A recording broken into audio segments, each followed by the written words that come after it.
Hey guys, welcome back to my channel. Today's video is going to be all about our daily flow.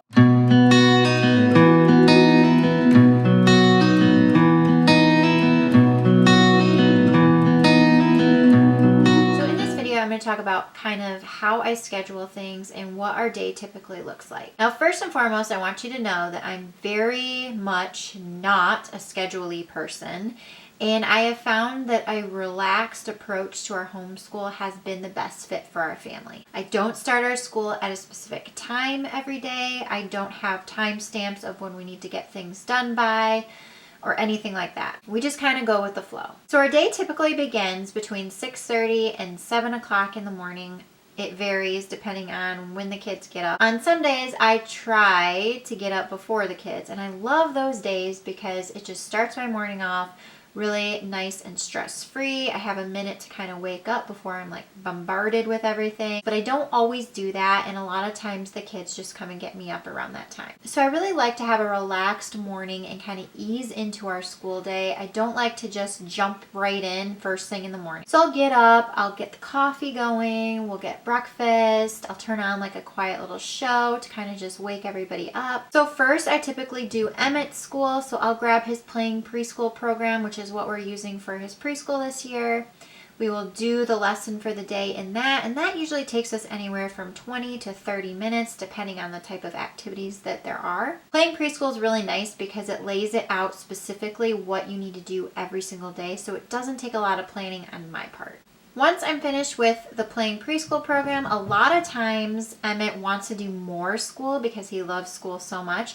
So I'll pull down the Good and the Beautiful pre-K course, which is actually the course I planned on using next year with him, but we've already started it. So he'll do a couple lessons in that some days as well. At this point, Lacey's usually just kind of getting up and moseying out of her room. So I like to give her a minute to kind of wake up, have breakfast, and that sort of thing first before we start with her lessons. So next we will start with Lacey's school for the day. So we usually start with her independent subjects. So that would be math and language arts, and we'll get those done first.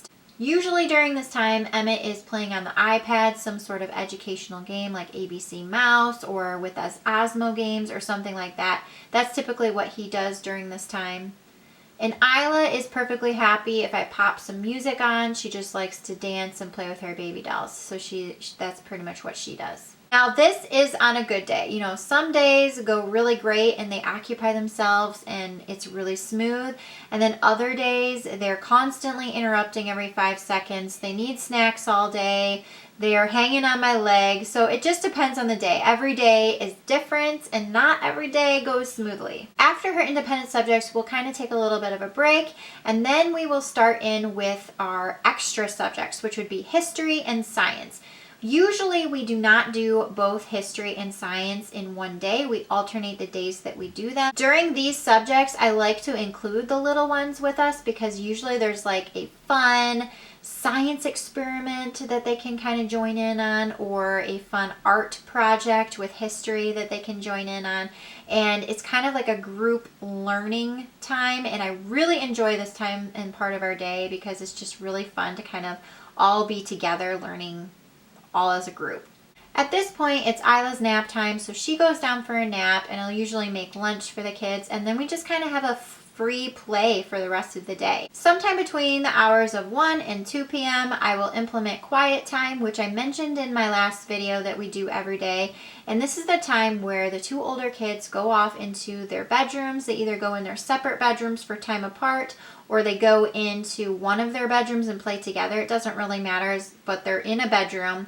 And this is the time that I use to kind of clean up the main part of the house, put away all of our school stuff for the day, because homeschool can be chaotic and messy and there's art supplies everywhere and books and everything else. So I will tidy up the main part of the house, unload the dishwasher, that sort of thing. Usually during quiet time, Isla's just hanging out with me, joining in on my cleaning activities and listening to music. As far as a planner goes, I do use a planner. Currently, I'm using just a free printable planner from christianbook.com, and I'm just using that right now, but it's working really well. And I don't go in and plan each day out on what we need to do. I actually do something called reverse record keeping, and so I wait till our school day is finished, and then I go into the day and I write everything that we actually accomplished that day. I find that this is way less stressful on me, and it doesn't make me discouraged about things that we might not have gotten to that day, and it helps me focus on the accomplishments that we've had for that day. It also helps me keep track of what days we did science and history and what lessons we're on and that sort of thing. So that's pretty much it. I hope that you enjoyed this video. Like I said, we're super relaxed in our approach. Schedules just aren't really for us, and it's totally okay if they work for your family. That's great. But yeah, we just kind of go with the flow. This is how our day typically goes. Every day is different, like I said, so there's always something thrown in there or taken out. Just take it day by day and get to what we can. So hope you guys enjoy this video, and I will see you in another one very soon. Bye.